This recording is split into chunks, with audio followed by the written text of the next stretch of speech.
जोहार, मैं आनंद कुमार और आप देख रहे हैं जनमन की बात।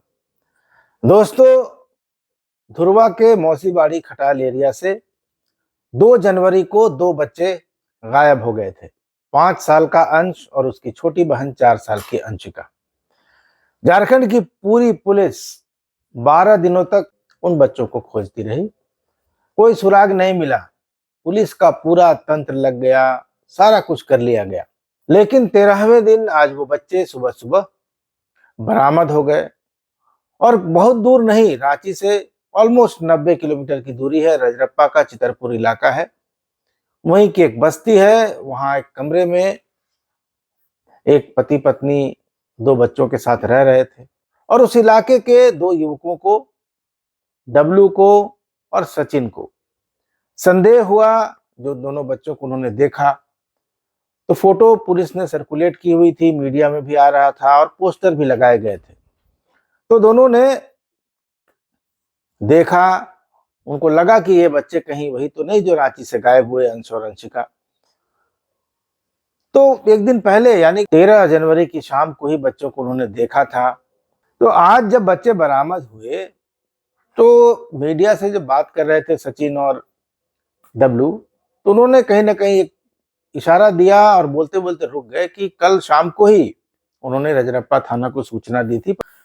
तो रात भर उन्होंने वॉच किया, अपने और साथियों को सूचना दी और सुबह सुबह ये सारे लड़के उस घर पर पहुंचे, उन बच्चों को बरामद किया, उनके साथ तस्वीर खिंचाई। जो नंबर दिए गए थे पोस्टरों में और पुलिस की का जो इनाम की राशि वाला पोस्टर था उसमें, तो बच्चों के पिता को फोन किया उन्होंने वीडियो कॉल पर और बच्चों को दिखाया। जब घर वालों ने, माता पिता ने तस्दीक कर दी कि यही अंश और अंशिका हैं, तब इन युवकों ने पुलिस को फोन किया। पुलिस वहां पहुंची और उसके बाद ये बच्चे रांची लाए गए। रांची के पुलिस मुख्यालय में डीजीपी तदाशा मिश्रा ने पूरे लाव लश्कर के साथ प्रेस कॉन्फ्रेंस की और पूरा श्रेय पुलिस ने बरामदगी का अपने ऊपर ले लिया। कहीं भी उन दोनों लड़कों का या उन लड़कों के समूह का कहीं नाम नहीं आया जिन्होंने एक्चुअली उन बच्चों को देखा, रात भर उनकी मॉनिटरिंग की, निगरानी की और सुबह वे गए उन बच्चों को, जो दंपति थे जिन्होंने बच्चों को चुराया था, उनसे लिया, उन परिवार वालों से बात की और सुबह से ही वो फोटो वायरल है जिसमें डब्लू और सचिन उन बच्चों को गोद में लेकर फोटो खिंचाए हुए हैं। क्योंकि पुलिस कस्टडी में एक बार आ जाने के बाद कोई दूसरा आदमी, कोई बाहर का आदमी उन बच्चों के साथ फोटो नहीं खिंचा सकता। लेकिन सबसे पहले जो फोटो वायरल हुई वो इन दोनों युवकों की थी। दोनों ने एक बच्चे को गोद पर ले रखा था। लेकिन ये पुलिस की तरफ से अगर देखें तो पुलिस ने पूरा क्रेडिट अपने ऊपर ले लिया। ये जरूर है कि पुलिस 11-12 दिन से मशक्कत कर रही थी, मेहनत कर रही थी और हर प्रयास उसने किया था बच्चों को खोजने का। देश भर के 17,000 से ज्यादा थानों को अलर्ट किया गया था, 7 राज्यों में छापामारी हो रही थी।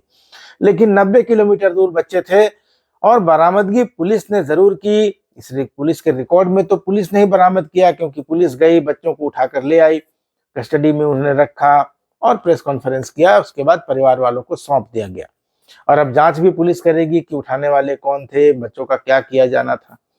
लेकिन उन युवकों की तत्परता को किसी ने सराहा नहीं।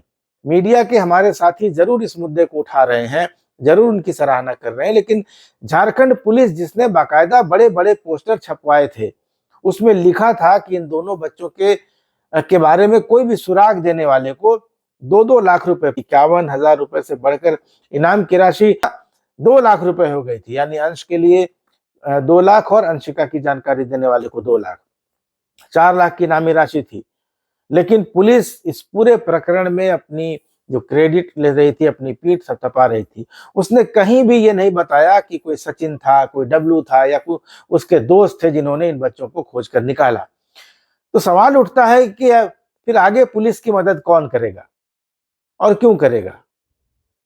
क्योंकि आपने पोस्टर जारी किया और आपने ये कहा कि बच्चों के बारे में किसी भी तरह की जानकारी देने वाले को इनाम मिलेगा। यहाँ तो बाकायदा उन्होंने बच्चों को बरामद किया, उनके साथ तस्वीरें खिंचवाई, उनके पिता से बात की और उसके बाद पुलिस को इत्तला की। तो पुलिस का काम तो सिर्फ बच्चों को जाकर अपनी कस्टडी में लेकर आना था, और परिवार के सुपुर्द करना था। लेकिन जो सही में जिन्होंने बच्चे को खोज निकाला, जिन्होंने बच्चे को बरामद किया, जिन्होंने एक दिन पहले से निगरानी रखी, उनको पुलिस ने कोई क्रेडिट नहीं दिया।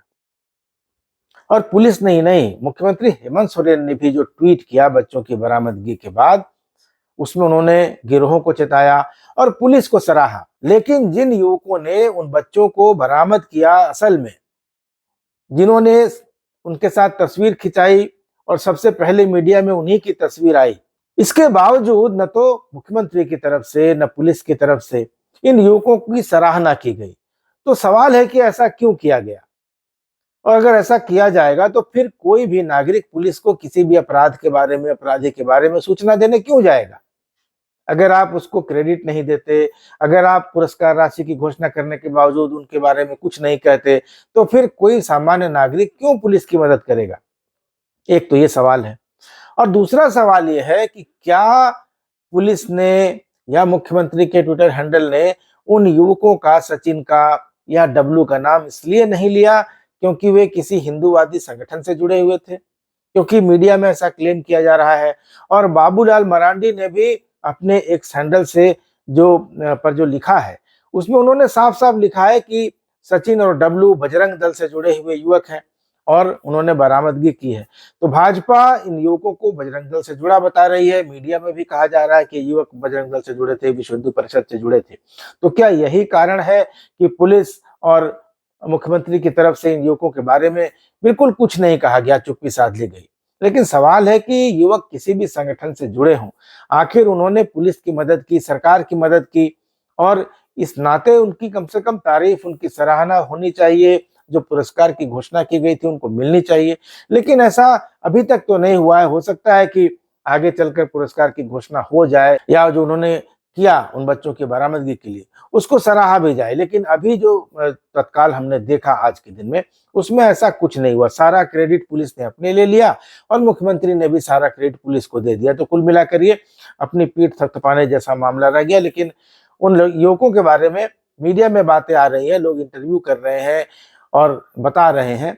ये बात तो सामने आ गई है कि इन बच्चों की बरामदगी कैसे हुई, किन लोगों ने उन बच्चों को देखा, स्पॉट किया, निगरानी रखी, सुबह उनके घर गए, उनके माता पिता से बात कराई, और जब सब कुछ फाइनल हो गया कि नहीं यही अंश और अंशिका है जो रांची से 2 जनवरी की रात बिस्किट खरीदने गए थे और लापता हो गए थे, जिनके बारे में पुलिस तमाम प्रयासों के बावजूद कोई पता नहीं लगा पाई थी, उन्हें इन युवकों ने ढूंढ कर निकाला और पुलिस को खबर दी। उसके बाद पुलिस ने इन बच्चों को अपने अधिकार में, अपनी कस्टडी में लिया। तो ये दुर्भाग्यपूर्ण है, ऐसा नहीं होना चाहिए। क्योंकि कोई भी आम नागरिक जो कानून का पालन करता है, कानून में आस्था रखता है और कानून की मदद करता है, तो कानून को भी उसका सम्मान करना चाहिए और उसने जो किया है उसकी प्रशंसा, उसकी सराहना की जानी चाहिए। तो उम्मीद है कि हो सकता है कि ऐसी सराहना हो, उनको मिले। लेकिन अगर सिर्फ इसलिए उनको, उनके एफर्ट को और उनके प्रयासों को और उन्होंने जो कारनामा करके दिखाया है उसको नजरअंदाज किया जा रहा है कि वो किसी खास संगठन से जुड़े हैं, तो ये दुर्भाग्यपूर्ण है, ऐसा नहीं होना चाहिए। तो ये तो अंश और अंशिका और उनकी बरामदगी के बारे में बात हो गई। दूसरी बात कि आदित्य साहू आज औपचारिक रूप से झारखंड भाजपा के अध्यक्ष बन गए। तो पहले से तय था कि बनेंगे, तो बन गए। और उनके साथ कुछ 21-22 लोग राष्ट्रीय परिषद के लिए चुने गए हैं। उसमें सभी पूर्व मुख्यमंत्री हैं, पूर्व मंत्री हैं, कुछ विधायक हैं, सचेतक वगैरह हैं, कुछ जीते हुए हैं, कुछ हारे हुए हैं। तो ये लोग हैं। लेकिन सबसे बड़ी बात ये रही कि रघुवर दास, जो ये मानकर चला जा रहा था कि राष्ट्रीय अध्यक्ष की दौड़ में हैं, प्रदेश अध्यक्ष की दौड़ में हैं, एक्चुअली किसी दौड़ में दिखे नहीं। और न तो आदित्य साहू के नामांकन के वक्त और न आदित्य साहू के निर्वाचन और उनको प्रदेश का अध्यक्ष बनाए जाने की घोषणा के बाद रघुवर दास कहीं दिखे। रघुवर दास गंगा सागर गए हैं स्नान करने। तो ये मान लेना चाहिए कि रघुवर दास अब वानप्रस्थ की ओर बढ़ गए हैं। पार्टी ने उन्हें एक तरह से किनारे कर दिया है। और जिस भूमिका में, जिस तेवर में रघुवर दास ओडिशा का राज्यपाल पद छोड़ने के बाद झारखंड लौटे थे और जिस तेवर में थे, सरकार को अल्टीमेटम दे रहे थे और तमाम चीजें कर रहे थे, जिस तरह से सक्रियता थी, अभी भी पेशा कानून को लेकर लगातार हेमंत सोरेन सरकार पर हमलावर थे। तो भाजपा में उनके लिए अवसर अब बंद हो गए हैं, ऐसा माना जा सकता है। अब रघुवर दास को देखना है कि वो क्या करते हैं, वो अपने स्तर पर एक्टिव रहेंगे या क्या करेंगे। लेकिन भाजपा में जहां तक संगठन में कोई पद का या किसी बड़ी जिम्मेदारी का, किसी बड़े रोल का सवाल है, तो मुझे नहीं लगता कि अब रघुवर दास के लिए कोई बहुत ज्यादा स्कोप बचा है। राष्ट्रीय परिषद में उनका नाम है, राष्ट्रीय परिषद में जाएंगे, लेकिन राष्ट्रीय परिषद कोई ऐसा संगठन या ऐसा कोई ऑर्गेनाइजेशनल कोई बहुत बड़ा रोल उसमें होता नहीं है। तो उसमें तो तमाम लोग हैं, छोटे बड़े सारे नेता राष्ट्रीय परिषद में हैं, तो उसमें रहने से कोई बहुत बड़ी उपलब्धि इसको नहीं माना जा सकता है। जिन लोगों को रघुवर दास ने नेता बनाया, मंत्री बनाया, उनका भी नाम है, तो रघुवर दास का भी नाम है, क्योंकि पूर्व मुख्यमंत्री है और सारे पूर्व मुख्यमंत्रियों का नाम उसमें है। तो ये कोई बड़ा रोल नहीं है।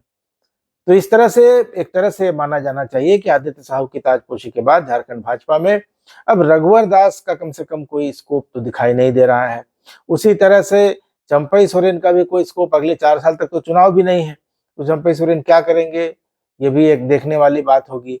अर्जुन मुंडा इस साल की शुरुआत से थोड़ा मुखर हुए हैं और उनको देखकर अच्छा भी लग रहा है, क्योंकि पर्सनालिटी उनकी डायनामिक रही है, बड़े महत्वपूर्ण ओहदों पर रहे हैं, 3 बार मुख्यमंत्री रहे हैं, 1 बार कैबिनेट मंत्री रहे हैं। तो अब भाजपा उनके लिए क्या सोच रही है, लेकिन जिस तरह से उनका बॉडी लैंग्वेज बदला है, वो लग रहा है कि किसी न किसी रोल के लिए अपने आप को तैयार कर रहे हैं। तो हो सकता है कि इस साल राज्यसभा के चुनाव हैं कई राज्यों में, हो सकता है अर्जुन मुंडा को कहीं से भेज दिया जाए, क्योंकि आदिवासी चेहरा रहे हैं और झारखंड में कोई बड़े बहुत आदिवासी चेहरे हैं भी नहीं। चंपई सोरेन है, अर्जुन मुंडा है, कम जहां तक बीजेपी के बड़े नेताओं का सवाल है। आदित्य साहू जो कि ओबीसी समुदाय से आते हैं, उनको प्रदेश अध्यक्ष बना दिया गया है और आदिवासी नेता के नाम पर बाबूलाल मरांडी नेता प्रतिपक्ष हैं, लेकिन उनकी छवि किसी आदिवासी नेता की नहीं है, एक सर्वमान्य नेता की है, जो आदिवासी और जनरल और ओबीसी सभी वर्गों का प्रतिनिधित्व करते हैं। तो अब देखना होगा कि आने वाले समय में भारतीय जनता पार्टी में अर्जुन मुंडा जैसे नेताओं का क्या होता है। रघुवर दास के बारे में तो खैर संकेत साफ साफ मिल रहे हैं कि उनका आगे कुछ भविष्य नहीं है और उनकी जो विरासत है, उनका जो राजनीतिक उत्तराधिकार है, वो उनकी बहू ही संभालेंगी। तो आज के ये 2 प्रमुख घटनाक्रम थे जिन पर मुझे लगा कि चर्चा होनी चाहिए, आपसे बात होनी चाहिए। मुख्यमंत्री 2 दिन के बाद निकलेंगे, 18 तारीख से उनका दौरा है, विदेश दौरा है, दावोस जाएंगे, उसके बाद इंग्लैंड जाएंगे, उसके बाद लौट कर आएंगे। और तब तक झारखंड की राजनीति में क्या होता है, बहुत अटकलें लग रही थी कि मकर संक्रांति के बाद ये होगा वो होगा, लेकिन मुख्यमंत्री का दौरा है और मुख्यमंत्री जब तक दौरे पर रहेंगे तब तक कोई राजनीतिक उलटफेर तो नहीं होगा। सीबीआई जरूर नींबू पहाड़ वाले मामले पर जांच कर रही है और ऐसा कहा जा रहा है कि उस पर दबाव है कि चार्जशीट दाखिल करे। तो चार्जशीट दाखिल होती है, उनमें किन लोगों के नाम रहते हैं और उसे क्या कुछ दबाव बनता है, इन सब पर नजर बनाए रखेंगे। मंत्रियों के बारे में भी कहा जा रहा है कि कुछ मंत्रियों के विभाग बदल सकते हैं या उनकी छुट्टी हो सकती है। तो आने वाले 10-15 दिनों में जो कयास हैं, जो चर्चाएं चल रही थी, उनके बारे में भी ये पता चल जाएगा कि उनमें कितना दम था या नहीं था। तो ये बातें थी। तो अभी तक के लिए इतना ही। ये वीडियो अच्छा लगा हो तो इस पर अपने विचार जरूर दीजिए और चैनल को सब्सक्राइब नहीं किया तो सब्सक्राइब जरूर कर लीजिए। अगले वीडियो में मिलेंगे, तब तक इजाजत दीजिए। धन्यवाद, नमस्कार।